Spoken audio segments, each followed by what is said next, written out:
pertama, kita akan membahas tentang apakah desinfektan itu boleh mengenai kulit. Namun sebelumnya, apa sih desinfektan itu?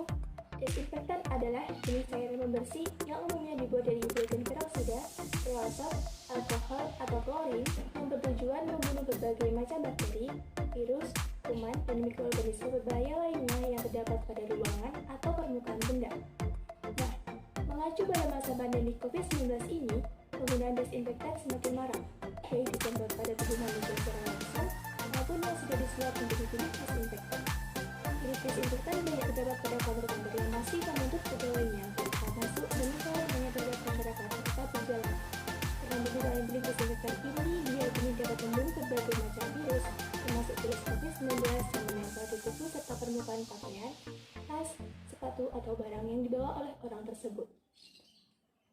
Umumnya, bilik desinfektan atau desinfektan chamber digunakan di bidang laboratorium medis, di mana orang yang masuk ke dalamnya harus menggunakan alat pelindung diri yang lengkap seperti masker, sarung tangan, dan baju hazmat. Lalu, apakah boleh desinfektan mengenai kulit kita? Bilik desinfektan itu bisa tetap aman bagi manusia apabila bahan-bahan kimia yang dipilih dan dosis yang dipakai adalah tepat. Keduanya menjadi kunci efektivitas desinfektan menjadi penghambat pertumbuhan bahkan mematikan kuman, termasuk virus corona di permukaan tubuh. Sebaliknya, apabila bahan dan dosis yang dipakai tidak tepat, tidak sesuai standar, maka dikhawatirkan dapat memberikan efek negatif bagi tubuh, terutama pada bagian tubuh yang biasanya terbuka seperti kulit, tangan, dan wajah.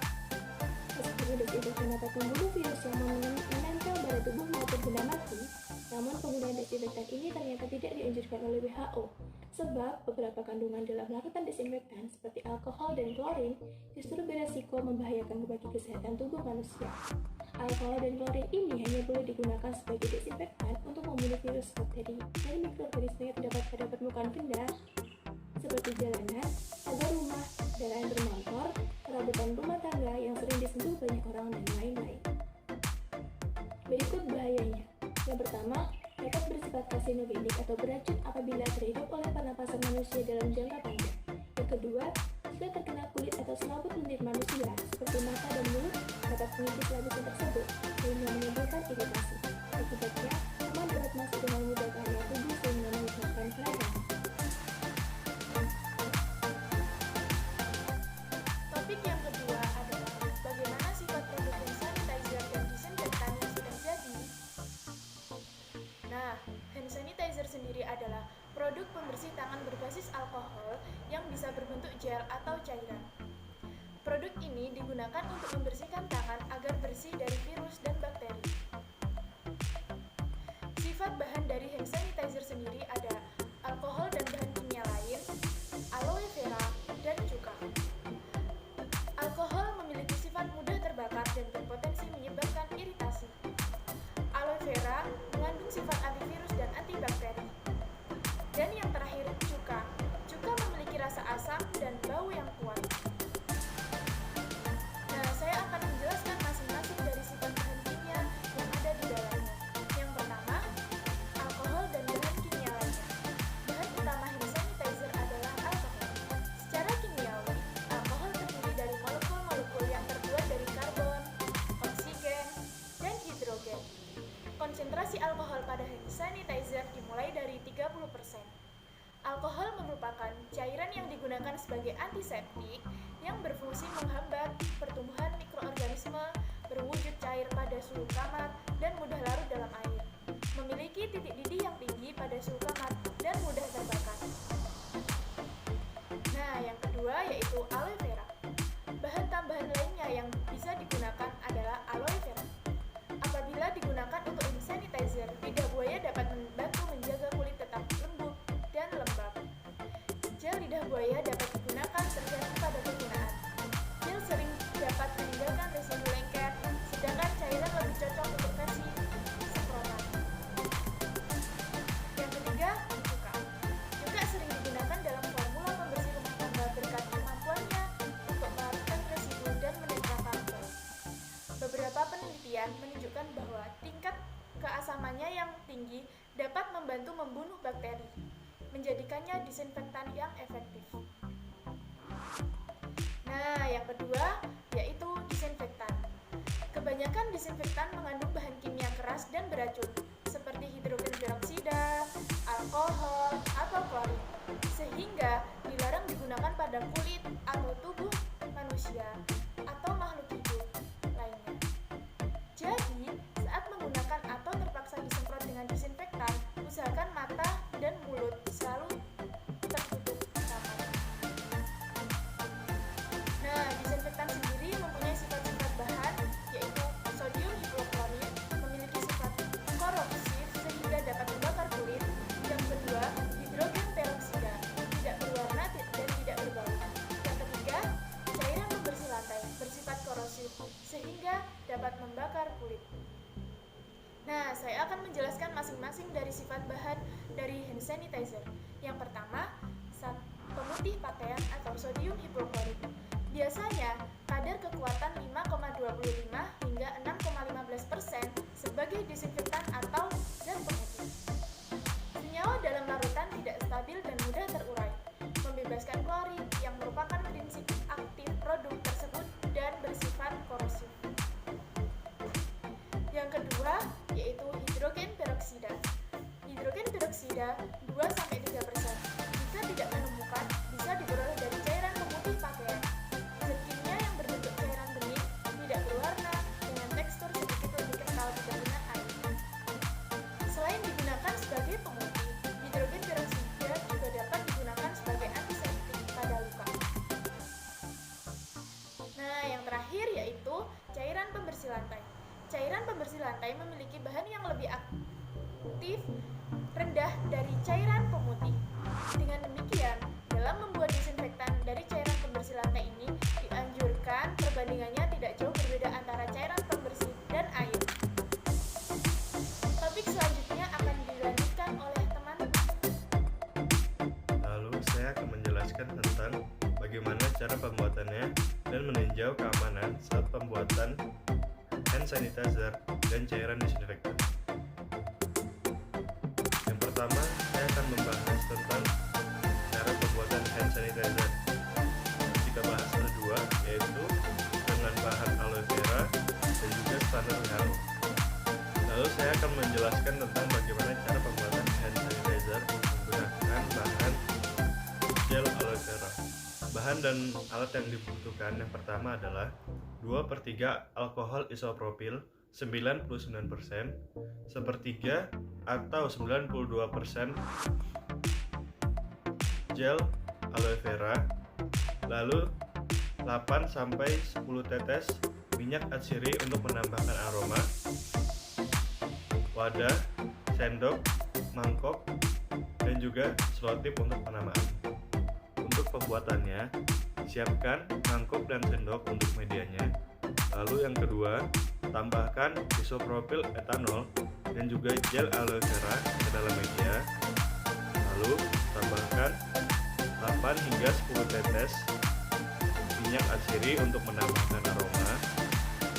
Kemudian pindahkan hand sanitizer buatan Anda ke dalam botol bersih yang sudah disiapkan. Kemudian jika Anda ingin memberikan penamaan, Anda dapat menambahkannya dengan menggunakan selotip. Untuk pembuatan hand sanitizer standar WHO terdapat dua formula. Formula yang pertama, bahan-bahannya yaitu adalah etanol 96% sekitar 8,3 ml, lalu hidrogen peroksida 3% sekitar 417 ml, lalu gliserol 98% sekitar 145 ml, dan juga air distilasi atau air mata yang sudah diinginkan. Formula yang kedua hampir sama, yaitu bahannya yang pertama adalah isopropil alkohol 99,8% sekitar 7,5 ml, dan juga hidrogen peroksida 3% 417 ml, gliserol 98% sekitar 145 ml, dan juga air distilasi atau air mata yang sudah didiinginkan. Untuk alat-alat yang digunakan, yang pertama adalah gelas kaca atau plastik berukuran 10 liter dengan tutup kulit, Lalu ada jirigen plastik berukuran 50 liter polietilen. Lalu ada tangki stainless berukuran 80 sampai 100 liter. Lalu ada pengaduk, ada botol, ada tabung pengukur, gelas takar, corong plastik atau logam. Lalu ada botol plastik dengan tutup anti bocor berukuran 100 ml.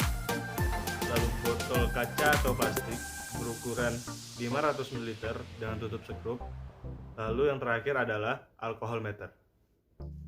Untuk cara pembuatannya, yang pertama adalah siapkan 10 botol kaca atau plastik berukuran 10 liter dengan tutup sekrup.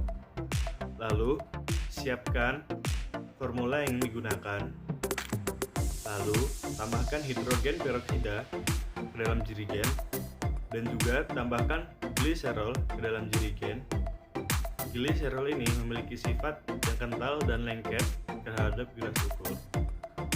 Lalu tambahkan juga 1 liter air distilasi, aduk sampai rata. Jika sudah, segera bagi ke dalam 500 atau 100 ml gelas kaca atau plastik. Tunggu hingga 72 jam sebelum digunakan. Lalu saya akan menjelaskan tentang bagaimana cara pembuatan disinfektan menggunakan 3 cara, yaitu dengan bahan utama klorida, lalu dengan bahan pemutih pakaian, dan juga untuk standar WHO. Yang pertama, saya akan menjelaskan tentang bagaimana cara pembuatan desinfektan menggunakan cairan yang mengandung klorida. Yang pertama adalah campurkan air dan cairan yang mengandung klorida. Aturannya, untuk di dalam ruangan, cairan yang mengandung klorida harus 0,1% dan untuk di luar ruangan 0,5%. Setelah dicampurkan, masukkan ke dalam botol semprot. Lalu, cairan disinfektan siap untuk digunakan. Lalu, cara pembuatan cairan disinfektan menggunakan cairan pemutih pakaian. Yang pertama adalah gunakan perbandingan 1:100. Sebagai contoh, 5 sendok makan atau sepertiga bagian cairan pemutih pakaian diencerkan dengan 3,8% air atau 1 sendok makan untuk 1 liter air. Lalu, jika kadar sodium hipoklorit dalam cairan pemutih pakaian hanya 2,5%, maka gunakan 2 kali lebih banyak, yakni 2 bagian cairan pemutih pakaian untuk 98% bagian air. Setelah itu, disinfektan siap untuk digunakan. Untuk keamanan pembuatan cairan disinfektan dan juga hand sanitizer ini, maka kita membutuhkan alat pelindung diri seperti masker, sarung tangan, dan juga sepatu, guna untuk melindungi diri dari cipratan atau tumpahan bahan-bahan berbahaya dari pembuatan disinfektan dan hand sanitizer ini,